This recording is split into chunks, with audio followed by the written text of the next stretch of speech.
Which political leaders are inspiring you at the moment? Colleen Rooney. Yep. I think of all the big national problems that we've had over the last few months, she's solved hers incredibly well. I think get her as PM. Yep. I'd completely back that, actually. Really? This is where the campaign trail starts. Link her up to Michelle Barnier's Instagram account and see what happens. Yeah.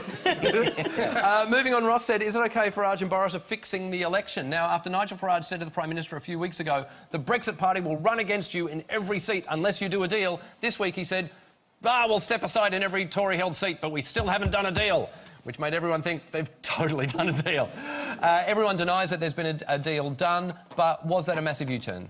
I think it was, and, like, in my experience, there's only one thing that I think could have made Farage do such a big U-turn. Yep. And that's sweets. And hear me out, because this is my experience with a 2-year-old daughter. Yep. She'll be being an absolute prick, saying no, bring out the Haribo. It's a different ball game. So all I'm saying is, if they do a bit of digging, yeah, I reckon some Star Mix has changed hands.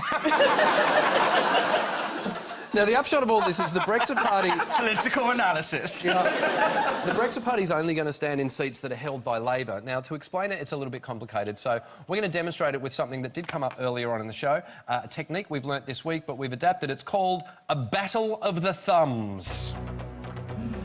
Right.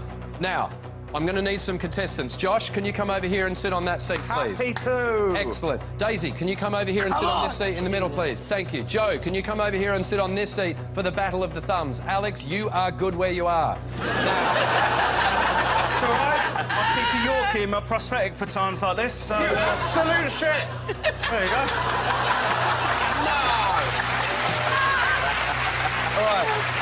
So, Daisy, if you could put on Jeremy Corbyn. Joe, if you could put on Boris Johnson. Josh, you've got Nigel Farage happening. Now, if you could all lock up in the middle, as if you're about to try and get your... There we go. Now, I'm going to try and explain this very simply. In the Tory-held seats, Farage says he's going to sit out, hoping that that Boris Johnson and the Tories take on Labor and they win the seats, OK? That's what he's hoping. Now, in the marginal seats, he's hoping that Labor and the Tories fight against each other. The Tories are probably going to lose because they normally do. He'll get some of the votes, then he'll romp home for the win. All right? But he may end up taking Tory votes and he could end up giving the win to Labor, so anything could happen. So... let's see how this plays out. Are we doing this just a proper thumb war? A proper thumb war now. Oh, my God. Let's get ready to thumble!